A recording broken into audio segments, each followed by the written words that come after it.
వెన్నెల news టీవీకి స్వాగతం. నేను అనూష. సమాజాభివృద్ధికి పాత్రికేయులు తమ వంతు పాత్ర పోషించాలని మాజీ మంత్రి డాక్టర్ పల్లె రఘునాథ్ రెడ్డి పేర్కొన్నారు. పుట్టపర్తి సాయి ఆరామంలో సోమవారం జరిగిన సత్యసాయి జిల్లా వర్కింగ్ జర్నలిస్టుల మహాసభకు ఆయన విశిష్ట అతిథిగా హాజరై మాట్లాడారు. ప్రభుత్వానికి మీడియా కళ్ళు చెవులుగా పనిచేస్తోందన్నారు. 2014లో ముఖ్యమంత్రి చంద్రబాబు నాయకత్వంలో అప్పటి సమాచార శాఖ మంత్రిగా తాను పాత్రికేయుల అభ్యున్నతికి కృషి చేశానన్నారు.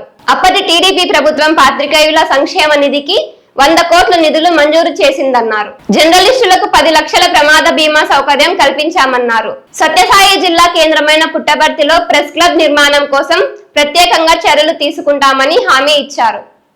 పుట్టపర్తి నియోజకవర్గ పాత్రికేయులకు 2024-25 నాటికి 106 మందికి 1,32,500 రూపాయలు ఆరోగ్య బీమా కోసం తాము స్వయంగా చెల్లించినట్లు తెలిపారు.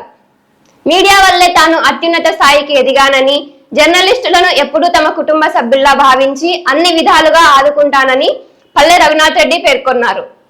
ప్రతి పాత్రికేయుడు సమాజాభివృద్ధికి మంచి కథనాలు అందించాలని సూచించారు. కార్యక్రమంలో ఏపీయూడబ్ల్యూజే రాష్ట్ర అధ్యక్షులు ఐవి సుబ్బారావు, ప్రధాన కార్యదర్శి చందు జనార్దన్, సత్యసాయి జిల్లా అధ్యక్షులు పుల్లయ్య, ప్రధాన కార్యదర్శి బాబు, ఐజేయు సభ్యులు అయ్యన్నగారి శ్రీనివాసులు, అనంతపురం జిల్లా అధ్యక్షులు పయ్యావుల ప్రవీణ్, శివ, హరికృష్ణ, నాగరాజు, మార్కండేయులు, రాజు, ప్రభాకర్ నాయుడు, వ్యాఖ్యాత ఉద్దండం చంద్రశేఖర్ తదితరులు పాల్గొన్నారు. Andhra Pradesh union of working journalist కు ఈ సభాధ్యక్షులు పుల్లయ్య గారికి, ఈ కార్యక్రమానికి ముఖ్య అతిథిగా వచ్చేసిన ఆంధ్రప్రదేశ్ ఆరోగ్య కుటుంబ సంక్షేమ శాఖ మంత్రులు సోదరులు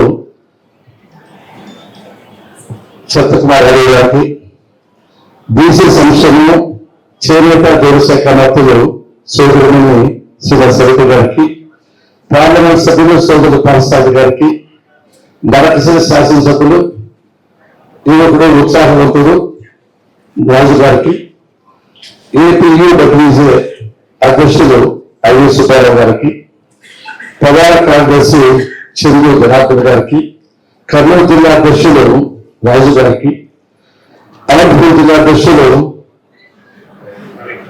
ప్రవీణ్ గారికి, ప్రధాన కార్యదర్శి బాబు గారికి, ఈ కార్యక్రమానికి జిల్లా నలుమూల నుండి చేసిన పాత్రికేయ సోదరులందరికీ పేరు పేరున నా హృదయపూర్వక నమస్కారం.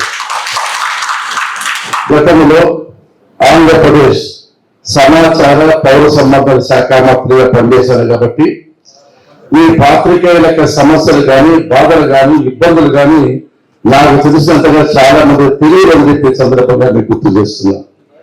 సుబ్బారావు గారు చాలా చక్కగా, సూటిగా, స్పష్టంగా అన్ని విషయాలు చెప్పారు.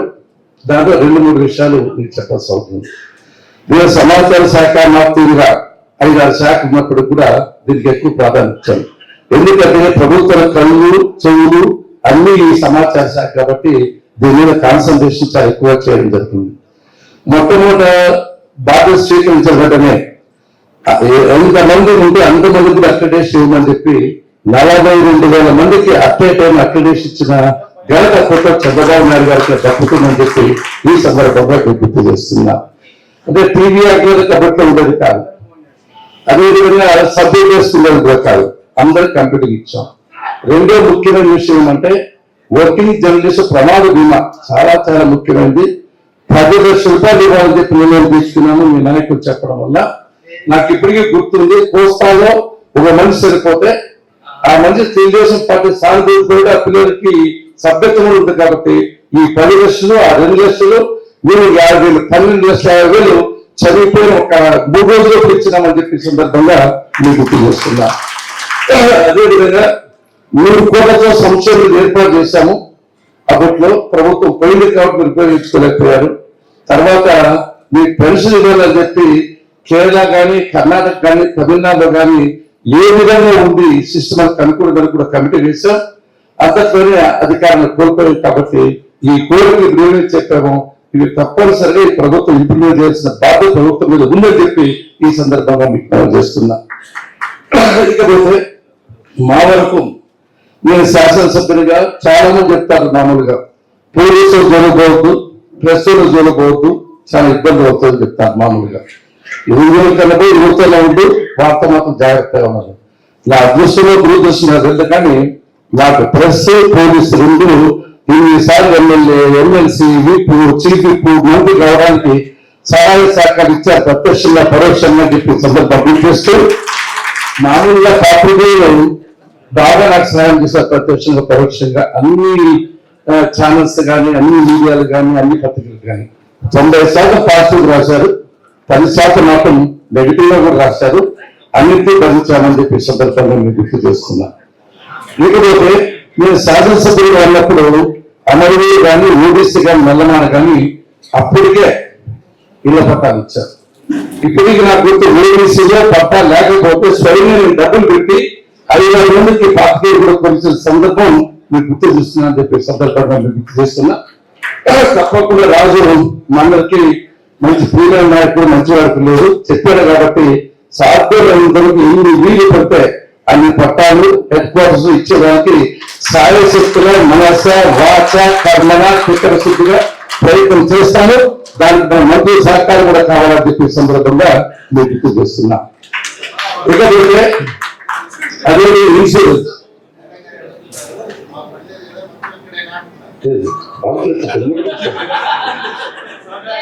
కొంతమంది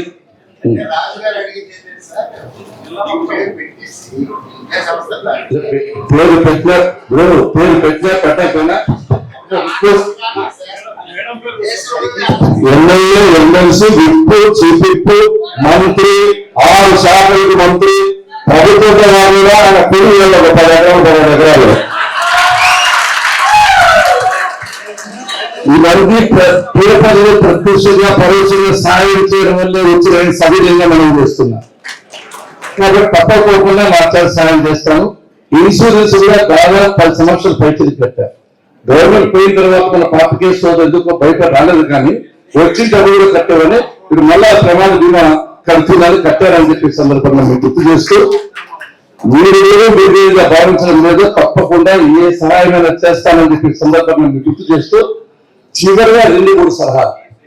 ఒకటి, ఈ ప్రజాస్వామ్యంలో వీరుకున్నంత ప్రాధాన్యత ఎవరికి లేదు. అంటే ఈ సమాజానికి దశ దిశ నిర్దేశ శక్తి కానీ, సామర్థ్యం కానీ, ప్రతిభ కానీ మీడియాకు ప్రెస్ ఉన్నంత దీనికి లేదని చెప్పి సందర్భంగా మీరు గుర్తు చేస్తూ, మీరు కూడా కొన్ని తప్పక చెప్పాల్సి వస్తుంది. అది రాష్ట్ర అధ్యక్షులు వినాలి.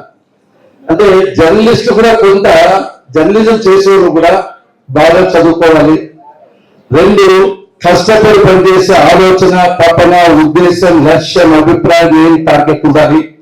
3, కొంతవరకు నీతి నిజాయితీ ఉండాలి. 4, సబ్జెక్ట్ మీద అవగాహన ఉండి తీరాలి. ఒక చిన్న ఎగ్జాంపుల్ మీకు చెప్పాలి. మీ నల్లమల శాసనసభ్యులుగా ఉన్నప్పుడు ప్రభుత్వం కూడా ఉన్నా. ఒక రోజు కార్యక్రమంలో గర్ల్స్ కాలేజీలో 10,000 మొక్కలు నాటాం. ఆ ఏరియాలో చెట్లని చాలా పెద్ద కార్యక్రమం. 2వ కార్యక్రమం వచ్చి బ్రిడ్జ్, 2 గ్రామాలు కలిపే బ్రిడ్జ్ 4 కోట్లతో శాంక్షన్ చేశాము. నల్లచెరు మండలంలో బందేవాళ్ళ పద్ధతి ఓపెన్ చేశాం. పద్మావతం గారు సామాజిక వ్యక్తుంటే ఆయన 50 ఇళ్ళు పెట్టింటే 5 ఇళ్ళు ఓపెన్ చేశాం. ఒక 5 మంది కుటుంబం చనిపోతే 1 లక్ష రూపాయలు దానం ఇచ్చాం. అదే కవిలో పోతా ఉంటే అప్పుడు సెల్ ఫోన్స్ పెద్దగా ఎస్టీడీ గుర్తుంది. ఒక పిల్లడు చెయ్యి ఆపాడు కారు, ఆ బల్బ్ కారు గమనించి ఆపాడు. పిలిచి, సార్ మాకు ఇబ్బందికరంగా ఉంది, పిల్లలు స్కాలర్షిప్ రాలేదు, చాలా ఇబ్బందికరంగా ఉందని చెప్పాడు. వెంటనే ఎస్టీడీ బూత్ ఆ ప్రిన్సిపల్ సెక్రటరీ వెల్ఫేర్ మాట్లాడి మా పిల్లలు స్కాలర్షిప్ రాకపోతే ఇవ్వడం త్వరగా చెప్పాడు.